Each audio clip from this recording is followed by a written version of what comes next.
The saga of the Rothschild dynasty is not just a footnote in European banking. It is the undisputed origin story of global political manipulation and financial influence. They were the first financial architects to precisely identify and exploit the fundamental and permanent weakness of the modern nation-state: the insatiable need to finance war.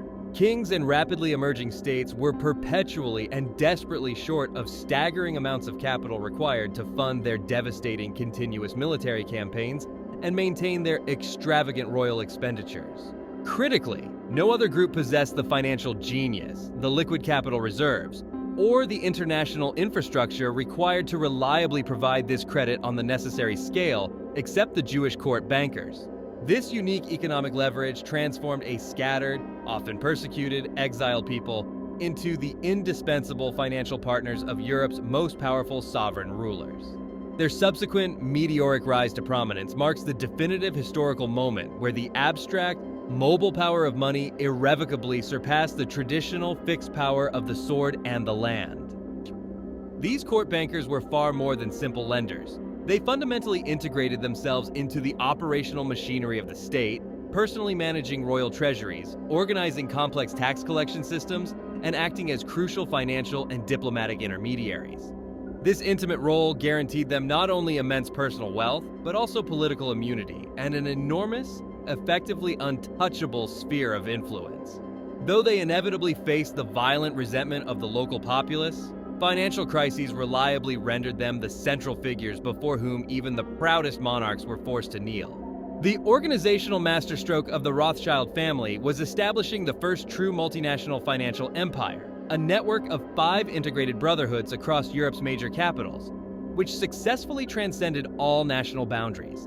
The Waterloo legend, the infamous story that Nathan Rothschild learned the decisive outcome of the Battle of Waterloo, hours ahead of all official government channels, using that superior intelligence to manipulate the British bond market, deliberately crashing the price and then buying back colossal amounts at a fraction of the cost, is the defining true-life parable of their informational power and calculated risk-taking.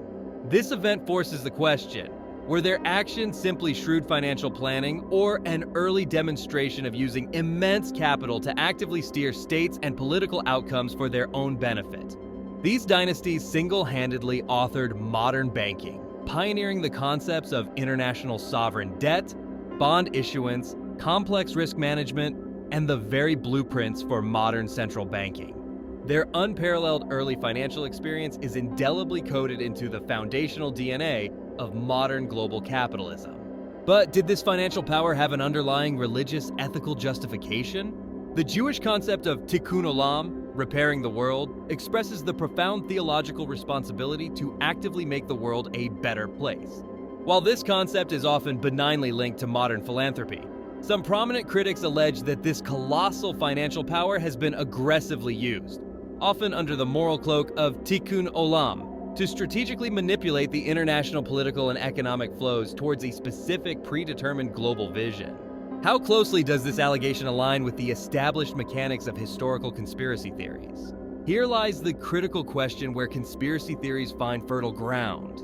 Did this unique power of massive capital merely finance states, wars, and politics? Or did it assertively steer them like an invisible hand for its own strategic benefit?